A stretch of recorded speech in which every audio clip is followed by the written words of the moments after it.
فأنا ناصح لإخواني بالصدع بالحق تبيض وجوههم. السكوت في مسألة الحزبية يضرها، فاصدع بما تؤمر وأعرض عن المشركين.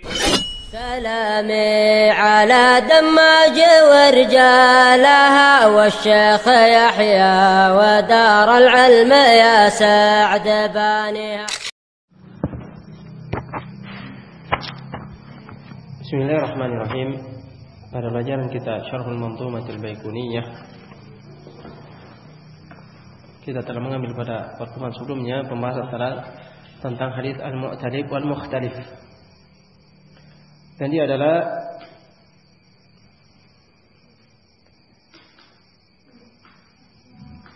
riwayat atau hadis yang pada rijalnya ada yang sama dari sisi nama, laqab atau nisbah atau semisal itu secara tulisan, namun berbeda secara pengucapan dan zatnya. Dan demikian itu disebabkan dahulu mereka tidak menulis titik dan harakat atau syakat.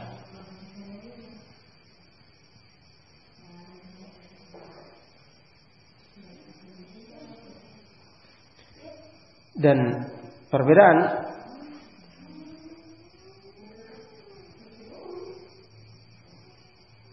yang ada terkadang dari sisi nuqat atau titik, seperti al-bazzar dengan al-bazzaz, beda pada huruf terakhirnya. Yang pertama dengan ra tanpa titik, dan yang kedua dengan zai dengan titik. Dan terkadang perbedaannya dari sisi syakr, harakat, seperti salam dan salam. Dan terkadang pada kedua-duanya, bin naqat wasyak, pada titik dan harokat, seperti as-Thawri dengan at-Tawwazi.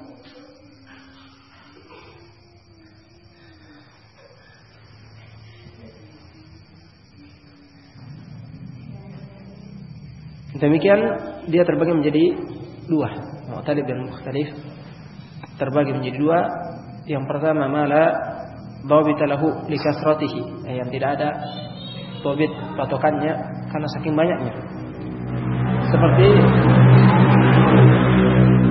Usaid dan Asid. Usaid dan Asid namanya banyak, apabila ditulis persis sama.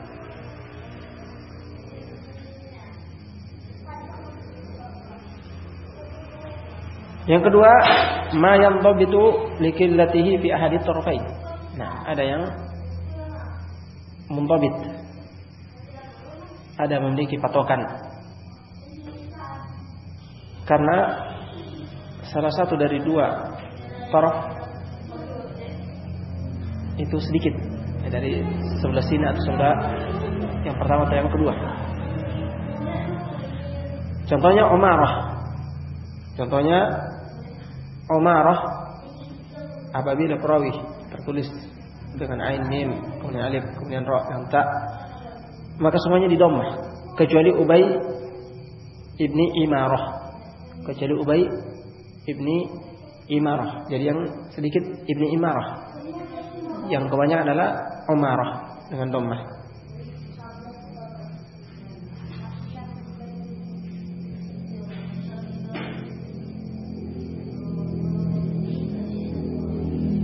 Dan di sana ada batasan-batasan takyidat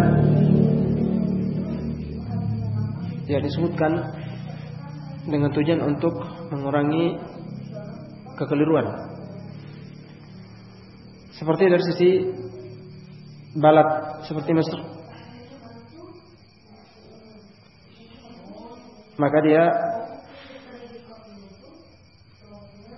Anshi, dan Syam Ansi.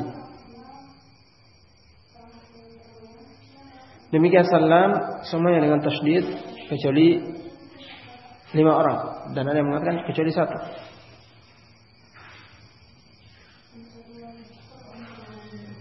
Demikian takidat bin masdar min masadir sunnah, seperti dalam sahihain atau muwatta. Semua dalam sahihain atau dalam muwatta maka dia itu yasar, kecuali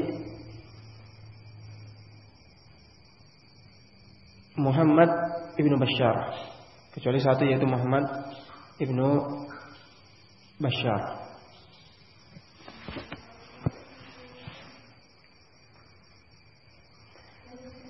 Dan fawaid mengenal mu'talib dan mukhtalif, yaitu untuk mencegah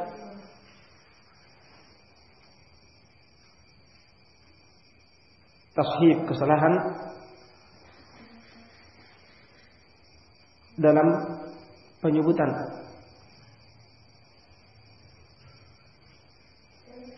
Demikian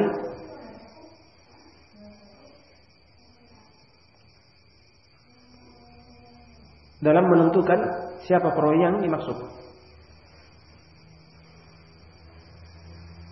Baik kesalahan pada huruf, titik, dan syakal, atau kedua-duanya pada nama, laqab, dan nasab. Pembahasan berikutnya adalah al-haditsul munkar. Hadis al-munkar. Qala al-Baikuni rahimahullah, wal munkarul fardu bihi rawin wada ta'diluhu la yahmilu at-tafarruda. Nah, hadis munkar kata Imam al-Baikuni adalah al-fard, yang menyendirinya seorang perawi dengannya. Goda isyarah, kemudian menjadi ta'diluhu, akan tetapi kredibilitasnya dan hafalan serta kemantapan hafalannya itu la yahmilu tafarruda, tidak sanggup untuk menyendiri. Nah, dia tidak sanggup dan tidak layak untuk menyendiri dengan suatu riwayat yang menyelisihi selainnya, yang menyelisihi yang lebih kuat dari dia. Qala, yaitu qala syekhuna hafizahullah, al-munkar huwa tafarrudur rawi alladhi at-ta'dilu fihi laysa yu'ahhiluhu ay yatafarrada bi ba'd al-alfadhi aw ar-riwayat. Munkar adalah menyendirinya seorang perawi. Yang perawi ini ta'dilnya tidak menjadikannya layak untuk bersendiri dengan beberapa lafaz atau riwayat.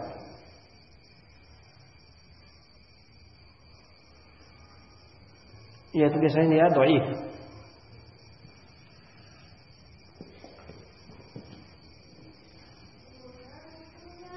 Dia dhaif kemudian menyendiri dan menyelisihi yang lebih kuat, baik itu saduq atau thiqah, maka dia itu munkar. Wa qala as-Suyuti rahimahullah, al-munkaru alladhi rawa ghairu thiqah mukhalifan bi nukhbatin qad haqqaqah. Imam As-Suyuti berkata, dan hadis munkar adalah yang diriwayatkan oleh selain thiqah. Perawinya bukan orang yang thiqah. Mukhalifan, dan menyelisihi selainnya. Fi nukhbatin, ay dalam nukhbatil fikar, qad haqqaqah, telah ditahqiq. Ay anna hadha an-nazm lil munkari ma'khudun min nukhbatil fikar Ibnu Hajar. Ay maksudnya nazm ini, bait ini yang membahas tentang munkar diambil dari nukhbatul fikar karya Imam Ibnu Hajar. Wa qala Adz-Dzahabi, dan berkata Imam Adz-Dzahabi, al-munkar huwa man farada rawi dhaif bih. Munkar adalah hadis yang seorang rawi yang dhaif bersendiri dengannya. Wa qad yu'addu mufradus saduq munkaran, dan terkadang menyendirinya seorang perawi yang shaduk dihukumi sebagai munkar, teranggap sebagai hadis munkar.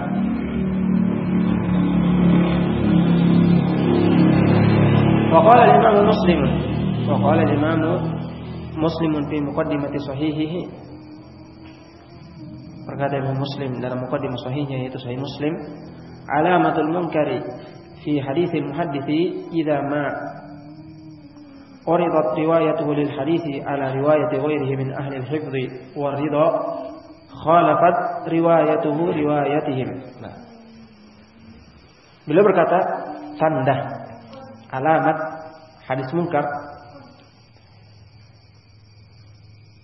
pada hadis seorang muhaddits yaitu apabila dibandingkan dengan riwayat, apabila riwayatnya dibandingkan dengan riwayat selainnya, riwayat hadisnya dibandingkan dengan riwayat lainnya dari ahlul hifdz wa ridha, dari orang-orang yang memiliki kekokohan hafalan dan teridoi. Khalafat riwayatuhu riwayatih, riwayatnya dia menyelisih riwayat ahlul hifdz wa ridha. Ini namanya hadis munkar. Apabila dibandingkan dan dicocokkan riwayatnya dengan riwayat-riwayat orang-orang yang memiliki kekokohan hafalan dan kematangan serta mardi yang dirodai, ternyata hadisnya menyelisihi hadis mereka, maka ini munkar. Waqala al-Qasimi fi qawaid at-tahdits, dan berkata Imam al-Qasimi dalam qawaid at-tahdits, i'lam anna asy-syadz wal munkar yajtami'ani fi ishtirati al-mukhalafah lima yarwihi an-nas. Beliau berkata, ketahuilah bahwa syadz dan munkar itu yajtami'an, berkumpul dan bersatu dalam syarat dia menyelisihi selainnya. Jadi hadis syadz sebagaimana telah lewat itu mukhalafatus thiqah lima huwa aula minhu, adadan au sikah. Sebagaimana telah lewat dalam pembahasan hadis syadz, yaitu orang yang thiqah, terpercaya, hanya saja dia lebih atau dia menyelisih siapa yang lebih kuat hafalannya atau yang lebih banyak daripada dia. Ini namanya hadis syadz. Ada munkar berbeda karena dia penyelisihan ad-dhaif yang memang asalnya dia lemah. Nah, dia asalnya lemah kemudian menyelisihi selainnya, maka ini dinamakan hadis munkar. Ini perbedaan antara syadz dan munkar. Apabila perawi yang menyelisihi ini thiqah atau shaduk maqbulur riwayah, maka hadis yang dihukum dengan hadis syadz. Tapi apabila perawinya ini dhaif, maka riwayatnya yang menyelisih ini dihukum dengan hadis munkar. Wa yaftariqani, dan dia berpisah, berselisih antara syadz dan munkar fi anna syadza riwayatu thiqah atau shaduk wal munkar tafarrudud dhaif. Nah, jadi mereka berpisah, syadz dan munkar ini berpisah, bahwasanya syadz itu adalah riwayat thiqah atau shaduk hasanul hadis, wal munkar tafarrud dhaif, yang menjadinya seorang yang dhaif. Waqad ghafila man sawwa bainahuma, dan telah lalai siapa yang menyamakan antara hadis syadz dan hadis munkar. Nah, tidak sama. Di situ ada perbedaan dakik, yaitu syadz adalah mukhalafatus thiqah atau shaduk, dan al-munkar tafarrudud dhaif. Wa qala Ibnu Katsir, dan berkata Ibnu Katsir rahimahullah, al-munkaru kasyadz ay min haitsul mukhalafah. Munkar sama seperti syadz dari sisi sama-sama terdapat mukhalafah, penyelisihan.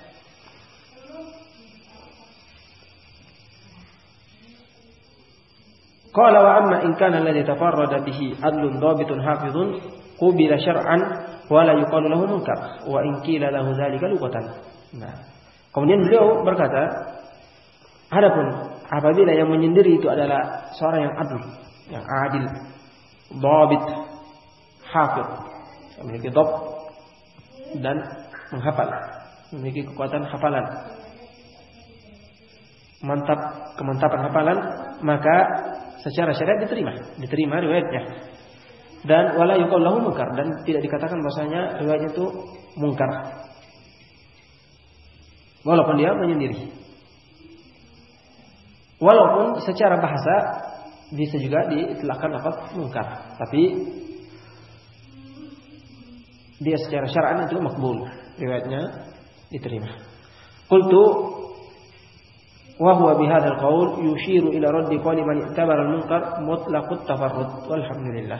Aku katakan, yaitu Syekh Yahya hafizahullah mengatakan, wa huwa bihadzal qaul, dan Imam Ibnu Katsir dengan ucapan ini yang telah kita sebutkan tadi memberi isyarat kepada bantahan ucapan yang menganggap bahwasanya mungkar itu tafarrud secara mutlak. Siapa saja yang menyendiri, terserah dia thiqah atau saduq atau dhaif, maka itu hadisnya mungkar. Maka ini tertolak. Ini tertolak. Tapi yang benar mungkar adalah sebagaimana telah lewat tafarrudud dhaif dan mukhalafatud dhaif.